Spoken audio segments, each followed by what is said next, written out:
James Cameron is a dick. Well, that's out of left field, but I mean, why is he a dick?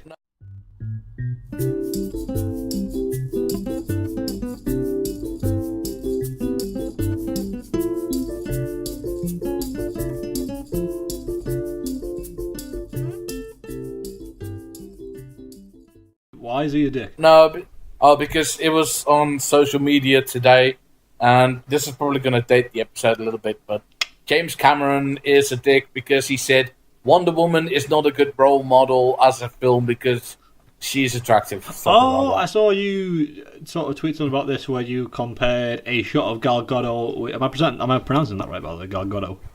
Gal Gadot, I think, yeah. Gal Gadot with one of the actual comic covers, and you were like, actually, the film's conservative compared to, like...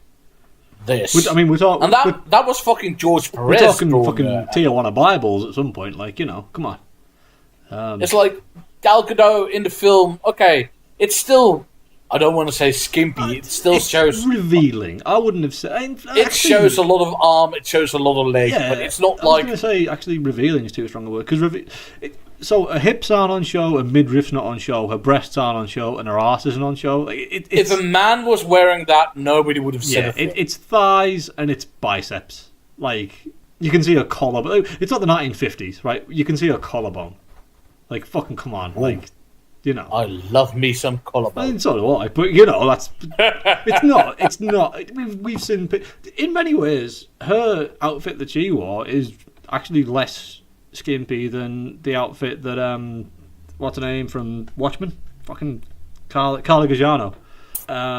Like her outfit, even though it's like sort of covers more skin, is more revealing, really, than what Wonder Woman wore in the movie. Like, I don't think it's... Because she had, like, this weird mini-skirt thing, despite having her arms covered. Yeah. But I think the idea behind Watchmen was that she was, like, dressed slightly skimpy. No, I mean, it's a plot point. But I'm saying, like, in the movie, it's on all the posters and everything, like, she's all, like skin tight. You didn't get that with Wonder Woman. It wasn't, like, fucking, like, latex, you know? She was just wearing... a Wonder Woman outfit. Like it wasn't erotic in any way. No, at a certain point, you have to make the outfit look like it looks in all the comics and all the TV shows, all the video games, all the fucking everything. Like, what if it was a Wonder Woman outfit, but they did it in, I think, as tasteful a way as they could. Yeah, like let's compare Xena Warrior Princess for the most easy. Yeah, yeah, absolutely. She's got a bigger skirt because she's got like these more longer protective things that Wonder Woman has as well. Like, I don't know what they're called. They make up the skirt, but they're like individual lines. You know what I mean? Like big pointy arrows. But she's got fucking cleavage. Somewhere there is some LARPer that can tell us what they're called. But hopefully... If you're a LARPer, please comment down below. No, don't listen to this. Don't. Unsubscribe. Go away. No, I'm only kidding. I was about to say, appreciate LARPers. I mean, they've got more courage than I do. I play Dungeons and Dragons on the weekend. I'm just not brave enough to go and do it in the woods, okay? I've seen LARPers in real life a couple of times. I saw one once when I was going to the pub, and he was opposite the pub at the bus stop with a shield. If I'd been drunker, I probably would have asked to go with him. I sometimes go to these medieval castle fests we have in the Netherlands. Okay. Where they just rent a castle for the weekend, and then in the grounds around it, they have this fair. 9 out of 10 times during the day, there's always a LARP going around somewhere on the field. And I must admit, those guys have more courage than I do, because I don't think I could do that in front of all of these other people looking at me. Me neither. And you know the thing is as well, I'm pretty sure I enjoy it. I love play fighting. Sure. I love wrestling, and I love Dungeons and Dragons. And what is LARPing if not the marriage of the two? Wow, you can make a TV show about LARPing then. Darren O'Brien did. Oh, wow. That's something to learn new every day. It's good, you should watch it, it's funny. It's only one episode, it's hilarious. It's only one episode. It's not a TV show if it's only one fucking episode. Okay, so there was this longer series of things where they got various people to go and do various weird hobbies for the weekend, and then at the end of it, they had to do a stand-up routine about it, and Dara did LARPing, and it was funny. And his was great because obviously he's a nice man, so he went and did the LARPing thing and was like, okay, I'm going to kind of poke fun at it, but I'm not going to roast them because, you know, I've come to appreciate the culture. So it was lovely. Right, that's self-referential. Yeah, it was great. It was all self-referential, it was lovely, it was inclusive, everyone had a great time. I wish I was part of that community, but as it is, this is all I've got. Right, I need to go to the bathroom. Okay. Actually, I probably should as well. Actual piss break! Yay! Lol.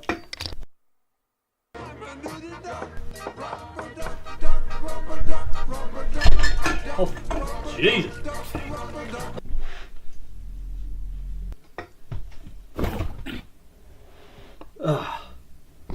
Oh, Jesus. That was a disaster. For you, for me? For me. What is that? Did you not hear the chaos? No, because I had headphones on the computer and I walked away. Oh, when I sat down just now. No, because I put on the headphones and then I heard you. It registered big time on the. You'll hear it back when you come to the episode. I sat down and I knocked like a load of cans and glasses flying, and I was like, "Oh fuck!" It's how I wake up every morning of my life. Yeah, probably you'll hear it. We need to do Breaking Bad because we're going to gloss over it again, and we had the perfect route in, and we're still going to miss it. I thought that was going to be the running gag where we're going to be like skirting around Breaking Bad. We came this close. We came this close, and then we somehow got under the losers. You actually want to talk about Breaking Bad? I mean, if you want. I think you want to talk about Blood Driver. Oh, I do want to talk about Blood Driver. See what a perfect friend I am. Is when you say, I'm going to forget things, I'm going to be like, no, I'll remember it for you. And you were like, I love you. And I'm like, I love you too, Stuart, but we haven't met ever in our lives. We haven't touched our delicate flesh upon one another. And you're like, okay, this is getting a little bit too creepy. Shut up. I'm like, okay, fine, fair enough. So, yeah, you want to talk about Blood Driver for some reason. What's Blood Driver? Blood Driver is... Because I've never seen or heard about Blood Driver, except from you. Not Blood Driver, Blood Drive. Oh, right, so it's like a blood bank. Well, yes. So, you have the Sci-Fi channel in the Netherlands. Yes. As in, of Sharknado fame. But I never watch it. Well, you should. You should watch it every Thursday night at 10 p.m. because the best TV show on TV. This is assuming, of course, that the scheduling is identical. The marketing around it seems to be like universal premiere. That's what Sci-Fi tend to do. They tend to sync everything up. I don't know. Anyway, I'm guessing, but I'm assuming Sci-Fi in one country, Sci-Fi in another. It's going to all be the same shit, right? It's all movies about sharks, except Stonehenge, except for Blood Drive. Blood Drive is a TV show which seems to celebrate the grindhouse genre. You have my interest. But in a very self-referential, self-aware way. When I saw the trailers for it, it was very, it's on Sci-Fi, so straight away you're going, alright, I kind of know what I'm getting here, because it's Sci-Fi. And the trailers are very much like, tonight, the universal premiere of Blood Drive. And it's like, okay, this seems very hammy and very kitsch. I'm interested. And then what I realised after so many of these TV trailers was, in the trailers, they didn't show any footage at all from the TV show. And I was like, that's ticking a box for me straight away, because I'm assuming the reason they're not showing the footage is because they can't show it through the day. And having watched the show, pretty sure that was why they didn't do it. So I recorded the first episode anyway, and then a mutual friend of ours, Nick... Yes? ...put a Facebook status on saying that more TV shows like Blood Drive had to exist. And I was like, alright, no, I'm going to watch it. And I spoke to him about it a little bit, and he said it was a lot of fun. And I've watched it, and it is so much fun. It just revels in the madness. It's beautiful. It's if you've ever seen, the Tarantino Rodriguez movies, yes, Machete, Planet Terror, although paying homage to those old school grindhouse flicks and kind of poking fun at them, but in a kind of an inclusive way, a self-referential way. It's not parody. It's kind of reveling in the madness.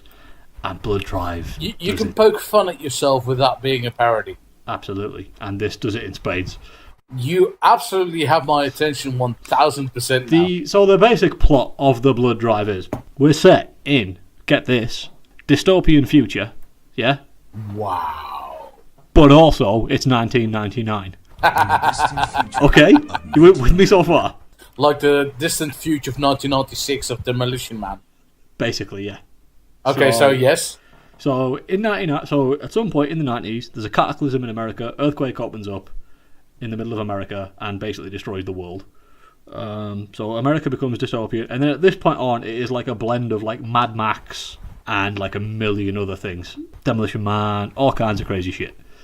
And Escape from New York, tons and tons of references, and deliberately so. And I didn't know this till Nick told me, but each episode apparently centers around a different kind of grindhouse genre. And so each week you're getting homage to it. So week 2, they finish the race and they go to I'm getting ahead of myself here, but fuck it, it doesn't matter. They're going to a diner and they're eating all these burgers and shit, and then later on they find out, the diner is owned by cannibals and it's all human meat. And then a load of hillbilly cannibals turn up and attack them. And it's all the hillbilly cannibal movies, all that shit. It's fucking great. Right. Next week, it looks like it's going to be like exploitative asylum movies that get the treatment. It looks amazing. So the gist is, this cop, Arthur, he stumbles across the blood drive quite by mistake, realises that actually So the basic plot of the blood drive. Take 2. It's an illegal car race in the style of the Cannonball Run or the Gumball or whatever, right? Death Race 2000. Death Race 2000 borrows heavily from that, but the cars, get this, run on blood. Human blood. Wah! And so almost as if that's a title. So they do the thing where like, you're driving along and your car's running out of gas, so you've got to happen upon like a random virgin on the side of the road. And the way that they power the car up is that when they open the bonnet up, or the hood, if you will, the engine within is like a gaping mouth of like spinning cogs and blades and shit. Oh, that's awesome!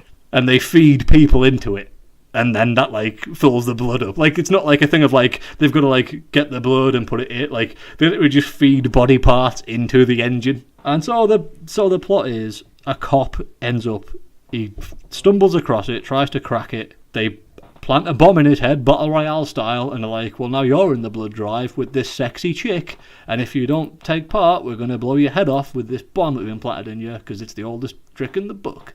And so he's forced into the blood drive, and then all the way through, she is willing to kill people to put them in the engine, and he's like, no, I am a cop, I am the last sane man in the US, I will not let you kill people. Oh my god, what are they going to do? It's an odd couple. Lol. And then this does sound like the Death Race 2000 meets Mad Max, yes. Very much. And then there's this thing about, there's a subplot about a conspiracy. There's this big corporation that owns all the gasoline, all the blood banks. They're running the race. They're doing all this, like, they own the cops. They own everything. They're this big conspiracy. It's a government conspiracy. It's amazing. But where it really, really takes off is the supporting cast. Like, it could be like a No Only Kitsch funny thing. Supporting cast is so pivotal to a movie. Like, you can have great leads, but you must have the people behind it as well. But I mean, this is where it really takes off. Like, so the main guy, the what you think is the main antagonist. I'm sort of. Don't spoil it for the listeners. What you think is the main antagonist in the first episode. In the second episode, it becomes clear he's not the main antagonist. He's an antagonist, but he actually becomes a weird sort of sympathetic anti-hero / comedy figure. So he's the guy that invents the blood drive. Get this, his name is Julian Slink. What?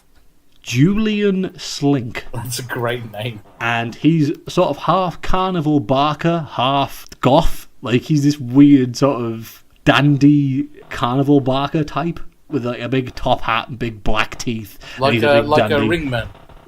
Very much. And he's like, it's the blood drive!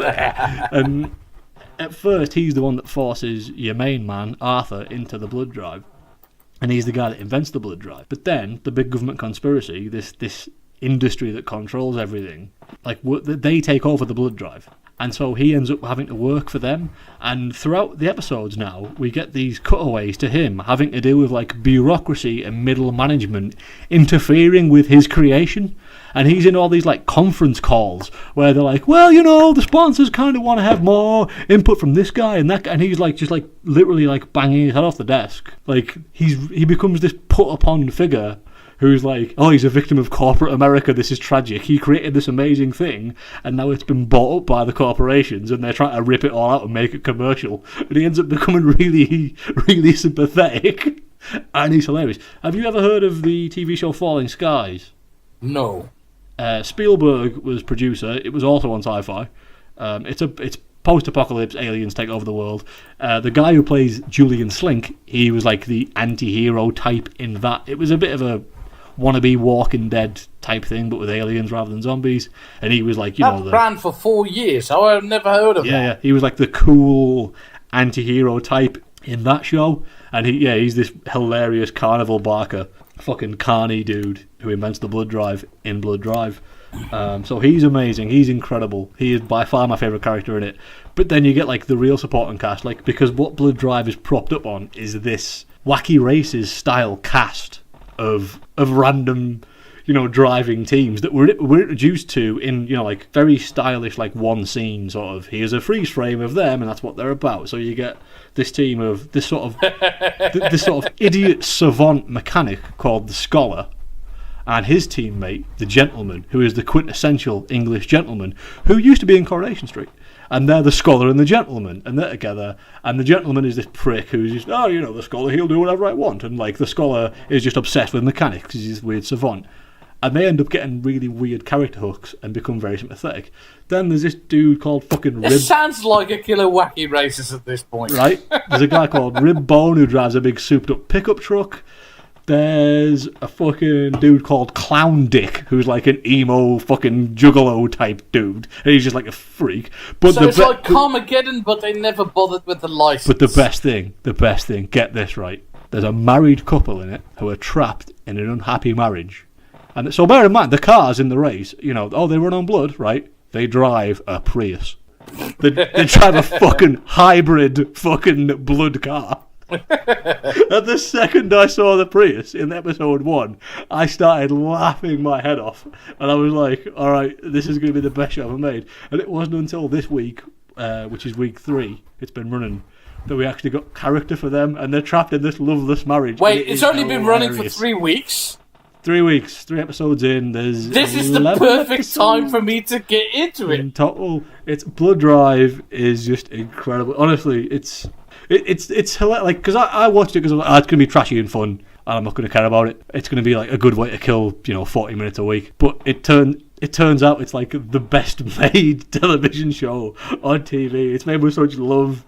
It's so funny and like so. I don't know. You can just tell it's made with a lot of love and enthusiasm, and it's infectious. It's really infectious.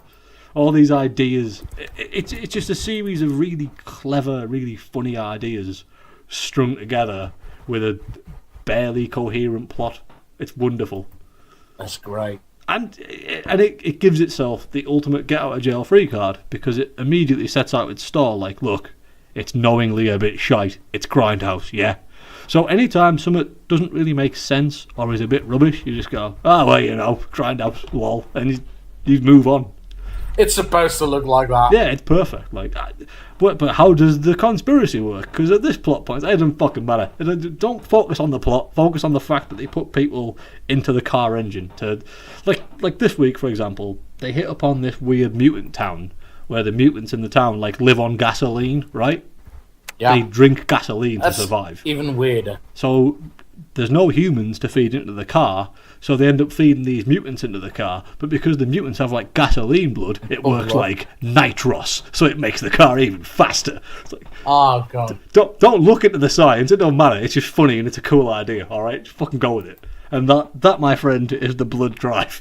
Wow. It's the best television show This is ever. The most glowing recommendation you could have given anything. I think I've just spoken for this for 10, 15 minutes solid and not stopped. And, man, I don't regret it. It's honestly, I couldn't sell it any harder. It's the best show on TV right now. I didn't even want to interrupt you. I love it. I absolutely love it. It sounds like a lot of fun, and I legit am going to watch this as soon as I can without it interrupting anything of the other things I'm trying to follow. Damn it. What I would say is fun is the word. It's an easy watch. It's a very, very easy watch. It's very funny, very vibrant. It's just, the pretentious word that I want to use is vibrant. This is an excellent segue. Have you been watching Ash vs. Evil Dead? Wait, there's what? Sorry, TV. That's a TV show. That's a TV show. No, I have not. This sounds okay. Mate, It's on Stars, and Stars is the same channel that handles a lot of ABC stuff they can't show on regular television. And they did Torchwood Series 4, the really rubbish one where everybody lived forever, you know. Well, it's a shit series. But it's got, like, Bruce Campbell. Obviously. And it's him in his prime as a 50-year-old. Did we get this in the UK? What's it called? Ash vs. the Evil Dead? Ash vs. Evil Dead. I think you can watch it online, but you might have to subscribe. I don't know if we've got this in the UK. I think you might have to subscribe to a streaming service. I've never heard of it. It's like the perfect marriage between Army of Darkness being very slapsticky, heavy, and the first two Evil Dead movies being really grimy, especially the first one. And here's some tree rape. There's no tree rape, but there's a lot of orifice invasion in this entire series. Ash vs. Evil Dead. It's only ran for 2 seasons so far. Season 3 is probably out next year, unfortunately, I think. But it's so great. It has Bruce Campbell, Ted Raimi, you know, the brother of Sam Raimi, who was also in a lot of who is only famous for being in cameo roles in all of Sam Raimi's films. Yeah, well, he's basically in a lot of season 2. It actually has Lucy Lawless. Oh, really? She's like a protagonist season 1, like turning antagonist, turning protagonist. So she's like possessed or some shit. Yeah, it goes like wishy-washy back and forth. And there's a lot of like people you really like, you don't want to die, but it's like The Walking Dead. Anybody will die that is slightly expendable. Apart from Bruce. So everyone's fair. Well, I mean, that is true to The Evil Dead, though. Like, as long as Bruce is alive, nearly everybody is fair game. Everyone's fair game. That's it. Maybe we should do an Evil Dead deep dive at some point. Oh, we could do that. Because you know, especially Evil Dead 2. I think Evil Dead 2 is probably the pinnacle of the Evil Dead films. This is the thing, right? It's definitely regarded as the pinnacle. And I know I hold it in high esteem, but isn't it just a series of events with no coherent plot? Yes. Could be something to discuss. Just throwing it out there. For the record, Army of Darkness is the best. But it's like Evil Dead 1 is basically Evil Dead 2, but then slightly different because Sam Raimi didn't have the rights to Evil Dead 1 anymore by the time he wanted to make Evil Dead 2. Anyway, you never had a Super Nintendo when you were younger, were you? No, I had a SNES. I had a SNES, yes. Did you? I had a NES and a SNES. I never had the N64, the GameCube, and whatever else came after that. So did you ever have Secret of Mana? I went NES, SNES, PS1. What's Secret of Mana? You don't know what Secret of Mana is? I do not know. Are we talking like mana from God? Are we talking here? Yeah. Mana, MANA. Yeah, like, you know, energy in Warcraft, mana from God. Yeah. No, I know what it is.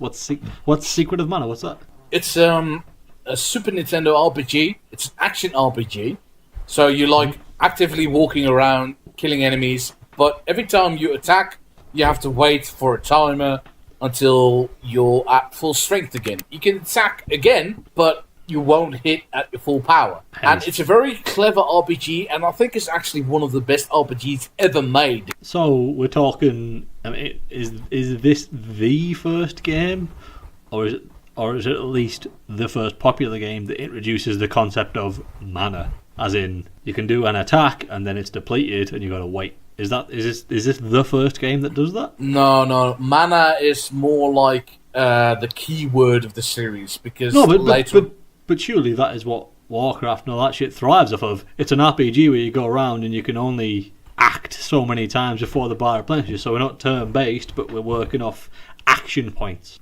Yes and no, because they have a separate pool for magic as well. Oh, okay. Mana is more like the life essence of that series. It's more like the Force. It's my favourite Super Nintendo RPG, and I still think, despite having played Chrono Trigger more often, and Final Fantasy VI, and my personal favourite Final Fantasy V, which is a weird choice for a personal favourite, on the Super Nintendo. Which one of those was packaged with the NES Classic? Was that Final Fantasy V?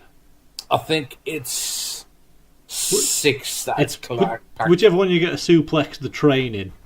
That's 6. Okay, that's the one that was packaged with the NES Classic then. SNES Classic.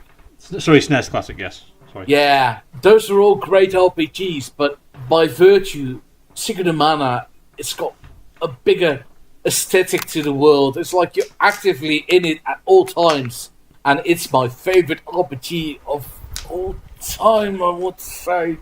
Tales of Symphonia is close, Baldur's Gate is close, but Secret of Mana is my favourite RPG. No, I think it is my favourite RPG, and it's getting a 3D remake. So when you say that Secret of Mana is your favourite RPG, yes, are you attaching to that, do you think, a load of nostalgia? Probably. Okay, I mean that's fine. That's totally fine. I'm perfectly aware of that because no, I mean that's fine. That's absolutely fine. As long as you're not going like, oh no, it's just the best standalone. It's like, oh yeah. I'm fairly sure that some people might think Chrono Trigger is better because it has certain elements that Secret of Mana doesn't. Because Secret of Mana has issues because on the Super Nintendo, and you can tell I'm excited because I've raised my voice. No, there is a certain childlike glee. I can mentally picture the apple cheek glow of your. I have apple cheek glow, but there's like in the game, there's like these 8 seeds because you got your plot coupons, right? You got your plot items in every fucking RPG.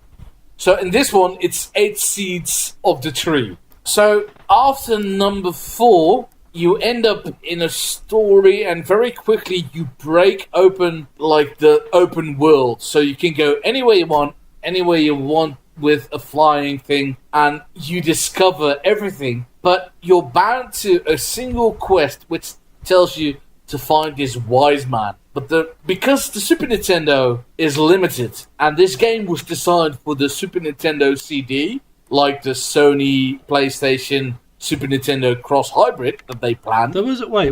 There was a SNES CD. It was planned because Sony was supposed to develop like a CD drive. So they developed it and then aborted the console, and then they converted this game to just cartridge. Then yes.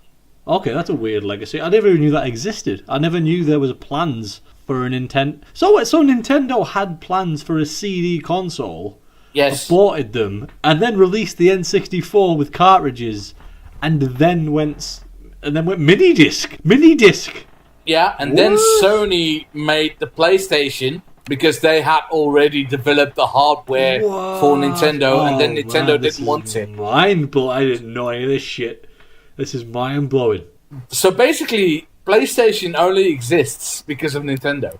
To be fair, in many ways, Nintendo backed the correct horse because, cartridges I've got from 92, they still work like a charm. CDs, That's basically the way it works because CDs are written on with light and they fade over time, which is why they don't work as well as they used to. Or at all. But anyway, yeah. That was an interruption. So Secret of Mana was designed to be on a CD, so it has like the most magnificent soundtrack you can think of. And I'll fucking go to combat for this. The song's composition might be better in some other games, but it will never sound as fantastic, at least Super Nintendo games, on Secret of Mana as it does in any other cartridge. There's fucking whale song in the fucking opening game. Like, you open the game and you hear whales. And it just blows your mind, blows your eardrums. Fucking hell. But like I said, it has issues because between dungeons 5, 6, and 7, there's no plot aside from go find this wise man who they say, oh no, he's there now. But that's stuff they had to cut out because they didn't have enough space on the cartridge left. Because they made it for a CD. They made it for a CD. Yeah, that makes sense. But it's getting a 3D remake. And they announced it today, is it and I'm gonna be extended. Like deleted scenes are gonna be in, or are they gonna? Like... I hope, out of the very bottom of my heart, that they are gonna at least make a go for it. The extended edition, it doesn't have to be like a whole third of a game or a fourth of a game, but at least like some side quests attached to it. That would be fantastic. Because, oh my god, that game, Secret of Mana is great. It's fantastic. Our number one supporter, Jeroen FM, he loves it as well. Oh. That's a glowing recommendation. Actually, you know what we should start doing rather than going to... We should just start saying a friend of the podcast. Like the big boy podcasts do. That's what they do. A friend of the podcast. So whether it's Jerome or Nick or Jeremy or a friend of the podcast. Or a friend of the show. That's what the big boys do. That's what the big boys do. That's what we should start doing. It makes us look less amateur hour. Oh my god. But I'm so happy Secret of Mana is getting a 3D remake because I don't know if you ever... Have you got a 3DS? I've got a DSi. I've got. I keep thinking maybe I should get a DS. The thing I had... There's some very good games on the 3DS that are not on the DS. The problem I've always had with Nintendo handhelds is when a new one comes out and I go, oh, this all looks great, right? And I buy the console and then I buy the first Pokemon game that comes out and then I never buy a fucking thing after that. And I just I keep thinking, why do I keep spending hundreds of pounds on handhelds to just play Pokemon when I know for a fact I prefer the Game Boy ones that came out and I've still got a Game Boy. I actually repaired a Pokemon Silver cartridge. Yes. In order to play it again because the battery died. Mate, I've got so many games, I could send them to you and you can borrow them. You know, lots of games for the day. I've got Phoenix Wright. I've got Bowser's Inside Story. Isn't that good? It's very good. It's very, very good. Thank you. It great. gets repetitive though. It does, but it's a great game. I spoke to a friend of the show, Jeremy, about this.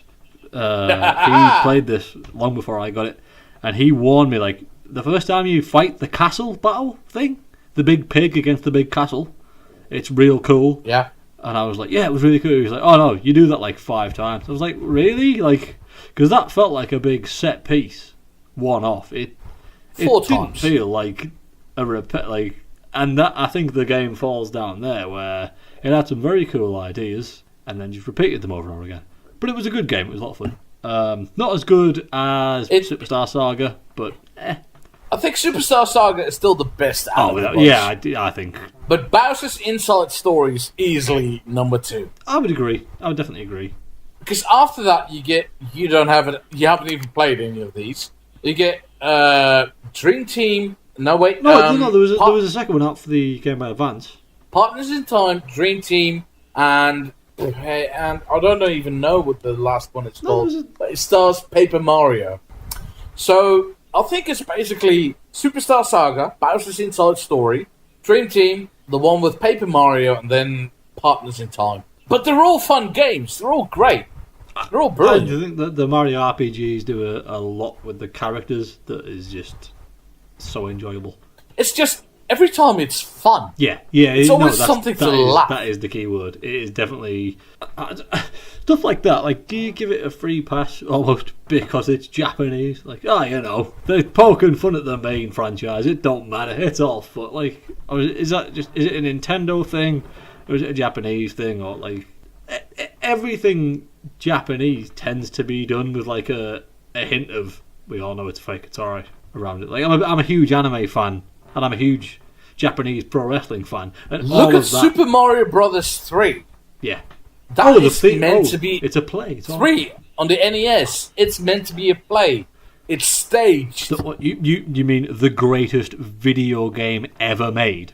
I am always torn between 3 and 4. Super Mario World. Nailing my colours to the mast.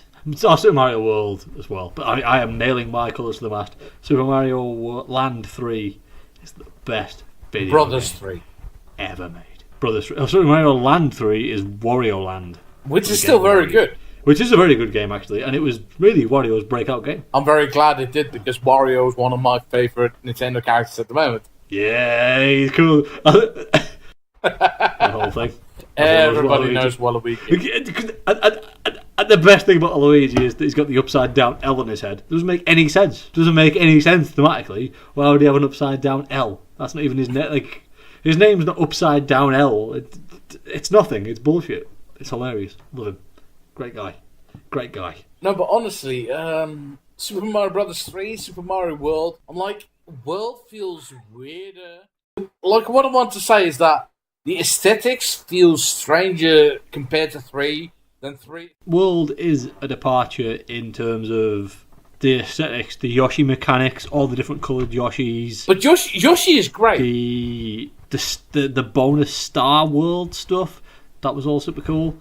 But I don't know. I just think Super Mario Land, Super Mario Bros. 3. To me, it did more with the core platform mechanics than any video game has before or since. And what I want to say, yeah, exactly like that. It's like compare 1 to 3. 3 still feels like 1. Yes. But compare World to 3, and World feels strange, a little bit off. And that's not a criticism of World at all. It is not, because if you look at every Mario game, aside from 2, which is an adaptation of a different kind of game, Indeed. Every Mario game is different from the last. Yes. 3D Land, 3D World, Super Mario Galaxy, 64, Sunshine. Really. They're all strange aberrations in their own right. But 3 feels like it culminates into that. And then World was like, okay, we kind of got 3, but we got this now. But it was... I still want to say I love World, because World is so great and has excellent stages, but 3 has so many classics, so many firsts. I think I always think I'm in the minority that I think 3 is better than World. Most people say World, and maybe it's a nostalgia thing. I grew up in the 90s, I don't know, but for me, they stand alone as like the 2 best. Like those 2 video games are untouchable in terms of quality. The thing is, I always say Super Mario Bros. 3 is the best game of all time. And most people go, no, World's better. And I never argue. I just go, okay. Because I can't really pick between it. Like, World's fucking amazing as well. I think what it comes down to is, when I was a little kid, when my family bought me a SNES, it was packaged with Super Mario All-Stars. And that came with 1, 2, 3 and the Lost Levels. It didn't come with Super Mario World. So I played 3 over and over and over and over again. I didn't have Super Mario World. And I think it purely comes down to that nostalgia, and I love it so much. But World is incredible as well. Like, I think that's what it boils down to. It's just that familiarity. See, because I think it's probably like first come, first serve. Yeah, basically, yeah. Because I never had a NES, but I did play Super Mario Bros. 3 because I had All-Stars at one point. All-Stars is just great, because you got like 4 games for 3.5 games for the price of 1. In All-Stars, when you get 1, 2, 3 and the Lost Levels. Yeah. How old were you when you found out that the Lost Levels were Super Mario 2? When I bought All-Stars. So you knew, like, right off, like, oh, this is actually what Super Mario 2 was meant to be. Yeah, I was like, that's the stuff they got in Japan. So obviously at the time when it came out, I was like 5. And I didn't know until I was about 20 that was what actually Super Mario 2 was meant to be. Which, to be fair, I can see why they repackaged it for the West, because in my family we all played Mario and it was a big deal, and none of us liked the Lost Levels. We all thought it was shit. I still have never ever beaten the Lost Levels in my life. Yeah. I got stuck on 8-3 because there's like this giant jump you have to make, and with air currents going up, I never bothered to finish it because it's just so frustrating. Yeah, but Super Mario 2. And no wonder that the Japanese think we're all fucking pussies. Because they got that game and they have lowered... No, for us, we have lowered easy mode levels for the other games we have in general. In Japanese, they go fucking hardcore or they go fucking home, mate. I don't know. You've seen those YouTube videos of those lads playing Tetris. I have, yes. But I have to go to back for this. Super Mario Bros. 2 American is still a very fucking fun game. And huge fun. I will punch everybody in the face. What's the original Japanese game called again? Doki Doki Panic. Doki Doki Panic, yeah. Oh, yeah. Because Doki Doki is like your heartbeat, Doki Doki. And Panic is panic because they love English words. But that game is still so much fun. And if you actually think it's not a good Mario game, because it used to be an old game That's not called Mario. Bullshit. Yeah, bullshit. Fuck you. Total bullshit. Yep. TLDR podcast endorsed Super Mario Land 2. And if you don't bros to, and if you don't like it, then fuck off. Exactly. I mean, come the fuck on. You can pull turnips out of the ground, throw them at enemies, and you can do this weird run in the air, jump, fly thing as Luigi. What more do you want? You can crouch and then you can jump higher. Amazing. There's a snake with 3 heads. And lest we forget, Phanto. Phanto's fucking creepy, man. The scariest villain of any video game. You know what? Harkening back to talking about Mario RPGs, I'm surprised there's never been more of an influx of Mario Brothers 2 in a Paper Mario. Have you ever played any of the Paper Marios? I played the very first one On the 64? I don't know. I've never. In that case, I've never played one. But Right. So Paper Mario, I actually think it's better a core RPG than Mario and Luigi, because Mario and Luigi is a little bit more focused on action, and Paper Mario is a little bit more RPG-ish. But it's still poking fun at itself and the universe it's in, because everything is paper. So in the second game, at one point, you get a character who can blow winds, and she blows like bits of the stage away, and it's hilarious. But Paper Mario is like, I forgot how I got here. How did I get here? Right, so Super Mario Brothers 2, I can't believe they never put any of that in the Paper Mario series, because it seems like a perfect fit. But all they have is Shy Guys, and Shy Guys are great. But come on, you got Shy Guys are great. You got an untapped source of potential in like Ostros, like Phantos, Ostros.